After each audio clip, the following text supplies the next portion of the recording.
If you are practicing a solo routine, for instance, and you are tense, then you are fighting yourself. This is relatively relaxed compared to the way a lot of people do it, but it's still very tense.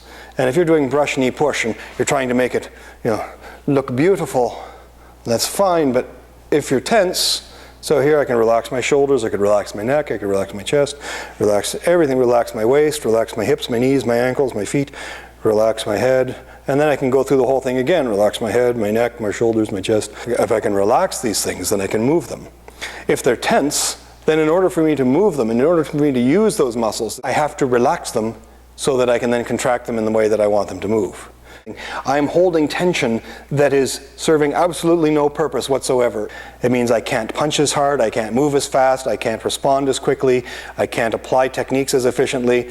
I have very inefficient structure and power. So if I am having any tension in my body, it's working against me. So if I practice martial arts in a way that requires me to have adrenaline and tension and aggression and be strong and fast, I'm learning how to be inefficient. I'm practicing it in my martial arts classes. If I go into the ring and I'm sparring with somebody, if I'm grappling with somebody, and I'm not being as relaxed as possible when I'm practicing the technique, if I train that way all the time, then I'm never going to refine my technique. And I start to get competitive in the training practice, and I start to be more concerned about winning. Then maybe I'll win, but I'll be tense doing it. And so I'll practice being tense, and I'll practice training in a tense way. Then I become more and more inefficient all the time, and that becomes something that I associate with the actual practice of the martial art. So that any time I go into martial arts practice, I will start holding a certain tension that will work against me. So that works all right, and a lot of people can do this in martial sports, like mixed martial arts and others. They can do that because the people that they come up against are usually the same size that they are. Now, I'm not going to claim that size and strength will not make a difference, but what I'm saying is that it should not make much of a difference. Right? You will only get so big and so strong. And as you get older, you'll start to lose that. But you can always get more relaxed. Practicing for 50 years, 60 years, you're still getting more relaxed. As you become more relaxed, you become more efficient, and you start to develop really good, efficient use of levers and structure and so on. And this way, when I come up against somebody who's stronger than I am, and I'm relaxed, if he uses strength and force against me, then I just relax. And I'm using more efficient structure. He's working really hard.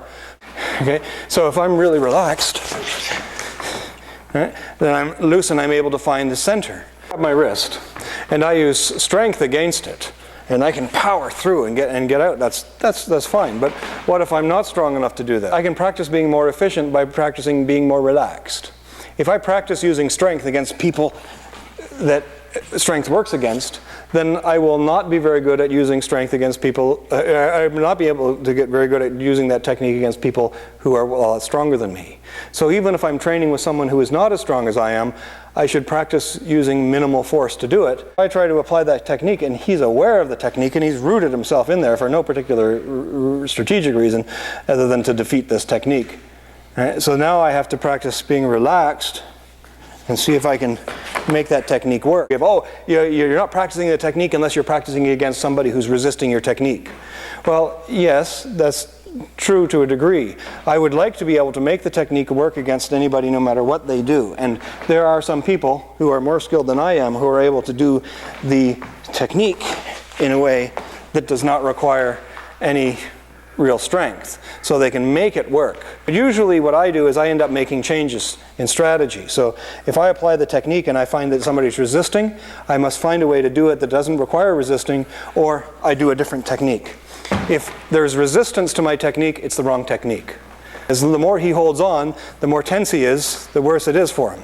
But if he grabs my wrist but keeps relaxed, then I apply this, he's able to neutralize it instantly. As soon as I try to escape from it using that strategy, he is relaxed enough that he's able to follow and flow, and then he can change strategies. He could kick or throw or punch.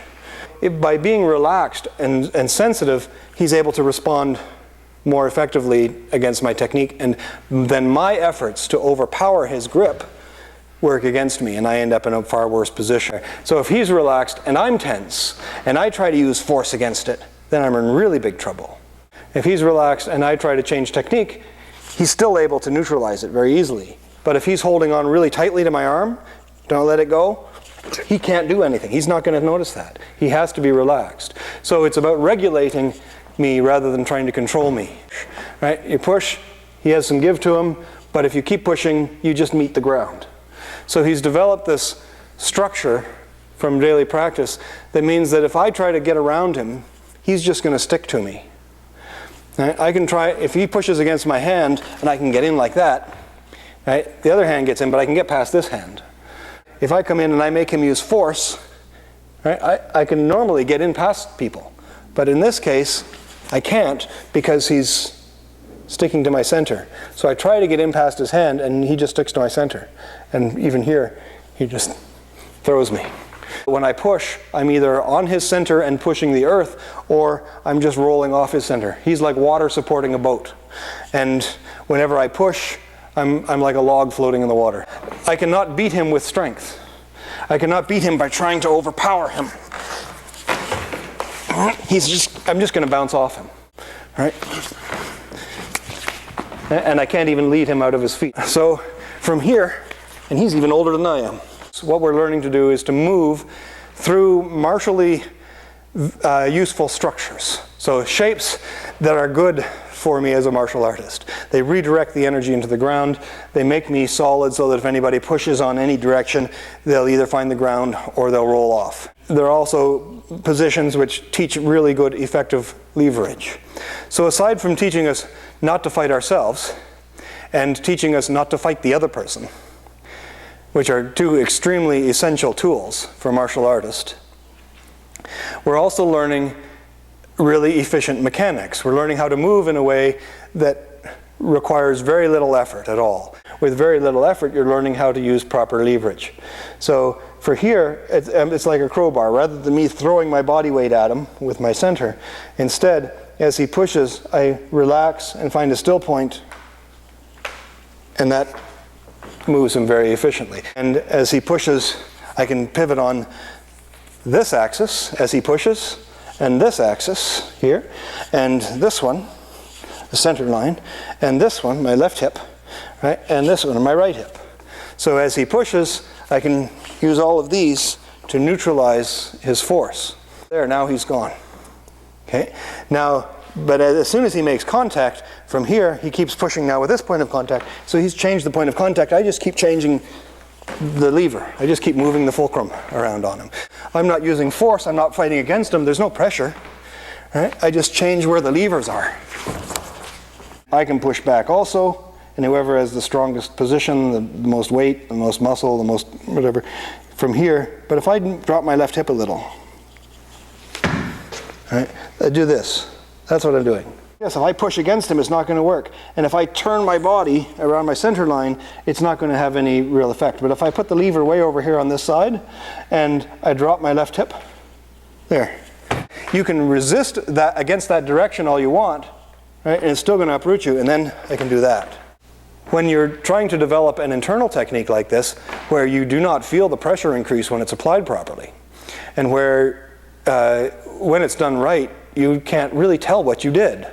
So you have to develop a really relaxed, subtle understanding of the mechanics within your own body, your own physical mechanics, and learning how to identify effortlessness when it's effective, and also learning how to identify tension when it is not effective.